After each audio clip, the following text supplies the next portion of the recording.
નમસ્કાર, કેમ છો? બહુ આનંદના સમાચાર એ છે કે ગઈકાલે રાત્રે આપણે જીતી ગયા. આપણે જીતી, આપણો દેશ જીત્યો, આપણા દેશનો એક દરેક નાગરિક જીત્યો. પણ ક્યારે આપણે આ બાબતની અંદર ક્યારે આપણા જીવનની અંદર ઉતારવા માટે પ્રયત્ન કરીએ છીએ ખરા? શું આ એક ફક્ત વર્લ્ડ કપ છે?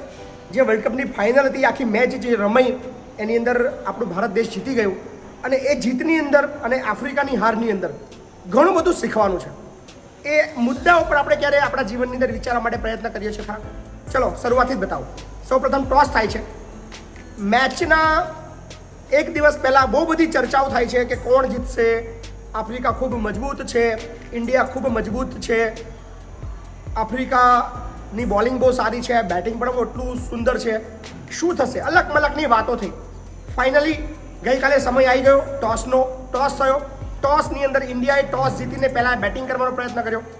બેટિંગની શરૂઆત પણ બહુ જોરદાર રહી. એક ઓવર ખૂબ સુંદર રહી.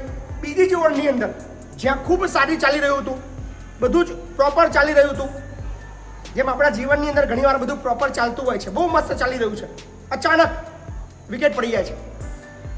એ જ ઓવરની અંદર બીજી વિકેટ પડી જાય છે. ઇન્ડિયા ટેન્શનમાં આવી જાય છે. આપણા જીવનની અંદર પણ ઘણીવાર આવું ચાલતું હોય છે. બહુ મસ્ત ચાલતું હોય છે, ગોઈંગ ઓન, વેરી ગુડ, બહુ મસ્ત ચાલે છે. પણ અચાનક એવી કંઈક તકલીફો આવી જાય છે અને આપણું આખું જિંદગી ડામાડોળ થઈ જાય છે. પણ વિરાટ કોહલી ટક્યો છે. અઘરી પરિસ્થિતિમાં પણ બેટિંગ કરી રહ્યો છે, જેનું ફોર્મ ખૂબ જ ખરાબ હતું.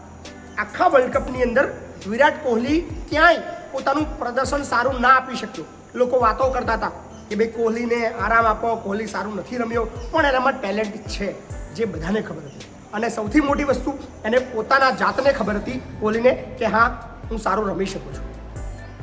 જે સમય ખરો હતો, ફાઇનલનો હતો, કોહલી ટકી રહ્યો હતો. ત્રીજી વિકેટ પણ અચાનક પડી જાય છે. ઇન્ડિયા અઘરી મુસીબતમાં આવી જાય છે. આફ્રિકા એકદમ હાવી થઈ જાય છે. ત્યાં કોહલી અને અક્ષર પટેલ ધીમે ધીમે પછી જ્યારે એમને મોકો મળે છે સારા શોટ રમીને, ટીમને સ્કોરિંગ 170+ લઈ જાય છે. ખૂબ સારો સ્કોર, 176નો સ્કોર એટલે બહુ સારો સ્કોર કહેવાય, પણ એટલો સેફ પણ ના કહેવાય, બિકોઝ ઓફ આફ્રિકાની ટીમ સામે હતી. ચલો શરૂઆત થાય છે આફ્રિકાના બેટિંગની. આફ્રિકાની બેટિંગ પહેલી ઓવર સારી શરૂઆત મળે છે, પણ એમની પણ વિકેટ પડી જાય છે. 12 રનની અંદર 2 વિકેટો પડી જાય છે. ઇન્ડિયા હાવી થઈ જાય છે. ઇન્ડિયાને એવું લાગે છે કે આપણે જીતની બહુ નજીક છીએ, ટેન્શન. પણ એમના જે આફ્રિકાના બેટ્સમેન છે, ખૂબ સારું, ક્વોન્ટન ડિકોક ધીમે ધીમે સ્કોરને આગળ લઈ જાય છે. 70 રન સુધી ત્રીજી વિકેટ ટક્યા છે. ત્રીજી વિકેટ 70માં પડે છે, પછી 104માં ચોથી પડે છે. અને ત્યાંથી જે ક્લાસેન જે બેટિંગ કરે છે, ગજબ બેટિંગ કરે છે. અને એક સમય તો એવું આવી ગયો કે ચલો ભાઈ, 36 બોલમાં 54 રનની જરૂર હતી. મેચ 50-50 હતી. આખા વર્લ્ડ કપની જે મહેનત હતી એ ફક્ત છેલ્લી 6 ઓવરમાં અટકી હતી. 36 બોલમાં 54. એક બાજુ લાગે થઈ જશે, એક બાજુ લાગે નહીં થાય. આપણા જીવનની અંદર પણ આવું ઘણું ચાલતું હોય છે, થશે કે નહીં થાય, થશે કે નહીં થાય. પણ અહીંયા સમજવાની વસ્તુ એ છે કે અક્ષર પટેલની એક ઓવર આવે છે. ક્લાસેન એ ઓવરની અંદર 24 રન મારે છે, જબરજસ્ત બેટિંગ કરે છે. સ્કોર થઈ જાય છે 30 બોલમાં 30, એકદમ ઇઝી. તમામ ભારતીયો ફેન્સના મતલબ મોઢા ઉતરી જાય છે.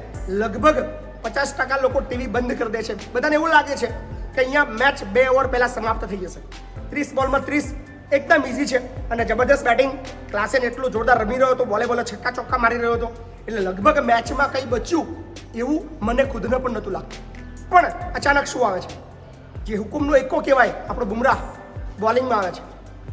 બોલિંગમાં આવતાની સાથે જ એ ઓવરની અંદર માત્ર 4 રન આપે છે. ચલો 24 બોલની અંદર 30 આવી જાય છે. પણ મેચ એકદમ ઇઝી આફ્રિકા તરફ દેખાઈ રહી છે, કારણ કે ક્લાસેન મેદાન પર હતો. ખૂબ અઘરું હતું ઇન્ડિયા માટે. ઇન્ડિયાની જે બોડી લેંગ્વેજ એ એકદમ અસ્તવ્યસ્ત થઈ ગઈ હતી. આપણા જીવનની અંદર પણ આવું થાય છે. મુસીબતોનો પહાડ જ્યારે તૂટી પડે, આપણને એવું લાગે કે બધું સમાપ્ત થઈ ગયું છે, બધું ફિનિશ થઈ ગયું છે. ત્યાં આપણી જે આપણી તાકાત છે એ પણ કામ નથી કરતી. આપણી જે વિચાર શક્તિ છે એ પણ કામ નથી કરતી. આપણી બોડી લેંગ્વેજ પણ એકદમ અસ્તવ્યસ્ત થઈ જાય છે. સેમ વસ્તુ બની રહ્યું હતું ઇન્ડિયા ટીમ સાથે. પણ બુમરાહની એ જે ઓવર છે, એ ઓવરની અંદર માત્ર 4 રન આવે છે અને સમય આવે છે 24 બોલમાં 26નો. અને ધેન સૌથી અઘરો ટર્નિંગ પોઈન્ટ એ આવે છે એ હાર્દિક પંડ્યાની ઓવરમાં. હાર્દિક પંડ્યા એક એવો બોલ ફેંકે છે ઓફસાઇડની બહારનો, ત્યાં ક્લાસેન મારવા જાય છે અને કટ લઈને વિકેટ કીપરની હાથની અંદર જાય છે. ત્યાં એક નવી જ્યોત જાગે છે ભારતીય ચાહકોના દિલમાં ભારતીય ક્રિકેટરોના દિલમાં કે આપણે મેચ જીતી શકીએ છીએ. એક સંભાવના ત્યાં ઊભી થઈ હતી એકમાત્ર વિકેટથી, કારણ કે ક્લાસન બહુ જોરદાર રમી રહ્યો હતો. લગભગ એ જો હોત તો હું દાવા સાથે કહી શકું કે 2-2.5 ઓવર પહેલાં મેચ પૂરો થઈ જાય, પણ એવું ના બન્યું. હાર્દિક પંડ્યાએ જબરજસ્ત વિકેટ લીધી અને એ વિકેટની અંદર એ લગભગ અંદાજિત 4 રન કે 2 રન આપ્યા છે ઓવરમાં. બહુ સરસ ઓવર નાખ્યા છે. પછી 18 બોલની અંદર 22નો ટાર્ગેટ આવે છે. અગેન બુમરાહ સૌથી અઘરી પરિસ્થિતિ ત્યાં આવે છે. બુમરાહ એ ઓવરની અંદર એટલી જોરદાર બોલિંગ કરે છે, ત્યાં 2 વિકેટ મેળવ્યા છે અને માત્ર 3-4 રન આપે છે. ખૂબ અઘરી પરિસ્થિતિ લાગે છે કે હવે આફ્રિકા અને ઇન્ડિયા બરાબર ટક્કરની અંદર આવે છે.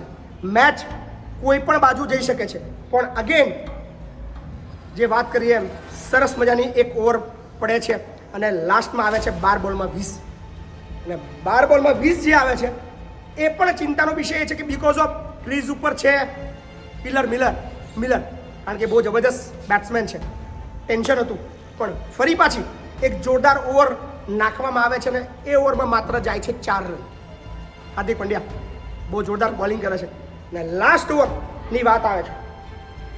લાસ્ટ ઓવરની અંદર જે ઘટવાનું છે, જે ચિંતા છે, જે ટેન્શન છે, હાર્દિક પંડ્યાના હાથમાં જ્યારે બોલ આવે છે લોકો વિચારે છે કે શું થવાનું છે. લાસ્ટ ઓવરમાં 16 રન અને પહેલો જ બોલ આખી મેચ એ બોલ પર ત્યાં અટકે છે. પહેલા જ બોલ પર એક ફૂલટોસ ગેંદ આવે છે ઓફસાઇડમાં, જે મારવાનો પ્રયત્ન કિલર મિલર કરે છે અને ગજબનો કેચ કરે છે સૂર્યકુમાર યાદવ. આપણા જીવનની અંદર પણ આવું જ બહુ તકલીફો છે, બહુ અઘરું છે, પણ ક્યાંક એવો મોકો છુપાયેલો હોય છે, એવા કેચ આવતા હોય છે જે આપણે કરતા નથી અને એ કેચ ના કરવાને કારણે આખી મેચ હારીએ છીએ. એમ આપણા જીવનની અંદર પણ આપણે હારીએ છીએ. પણ અહીંયા સૂર્યકુમાર યાદવે એટલો જોરદાર બ્રિલિયન્ટ કેચ કર્યો છે, કદાચ આ કેચને સદીઓ સુધી યાદ કરવામાં આવશે. એટલે સૂર્યકુમાર યાદવની આખું જે કરિયર છે એ કરિયર એક બાજુ અને આ જે એને કરેલો એ કેચ એક બાજુ, ગજબનો કેચ, ત્યાં ઉમ્મીદ જાગી જાય છે. અને જબરદસ્ત બોલિંગ આખરી ઓવરની અંદર થાય છે અને 7 રને ટીમ ઇન્ડિયા જીતી જાય છે. તો 30 બોલમાં 30 રન, બધી જ પરિસ્થિતિ પ્રોપર આફ્રિકા માટે. માત્ર 30 બોલમાં 30 એટલે કોઈ પણ ટેલેન્ડર પણ મેચ જીતાવી શકે એવી પોઝિશનની અંદરથી આફ્રિકા હારે છે. એનું એકમાત્ર કારણ છે ટીમ ઇન્ડિયાએ હિંમત ના હારી. ટીમ ઇન્ડિયા લડતી રહી. ટીમ ઇન્ડિયાને વિશ્વાસ હતો કે હજી પણ આપણે જીતી શકીએ છીએ. એમ આપણા જીવનની અંદર આપણે કરતા નથી. આપણે લડતા નથી, લડવાનું છોડી દઈએ છીએ. આપણે ત્યારે હારીએ છીએ જ્યારે આપણે લડવાનું છોડી દઈએ છીએ. એટલા માટે મિત્રો કહીશ, ક્યારે પણ હિંમત ના હારશો, ક્યારે પણ એવી સંભાવનાઓ ના વિચારશો કે હવે આપણે નહીં જીતી શકીએ, આ વસ્તુ હવે હું ના કરી શકું, મારાથી હવે આ થઈ શકે એમ નથી, એવું ક્યારે પણ ના વિચારતા. ગમે ત્યારે સંભાવના ઊભી થશે, ગમે ત્યારે એવો મોકો મળશે, ગમે ત્યારે એવી શક્યતા આવશે, તમારું જીવન પણ જીત તરફ આગળ વધી શકે છે. લડતા રહો, આગળ વધતા રહો. પરિવાર, ટીમ ઇન્ડિયાને અને તમામ મારા ભારત વર્ષના ભાઈ બહેનોને વર્લ્ડ કપ જે જીત્યા છે એની ખુશીઓની બહુ બધા અભિનંદન.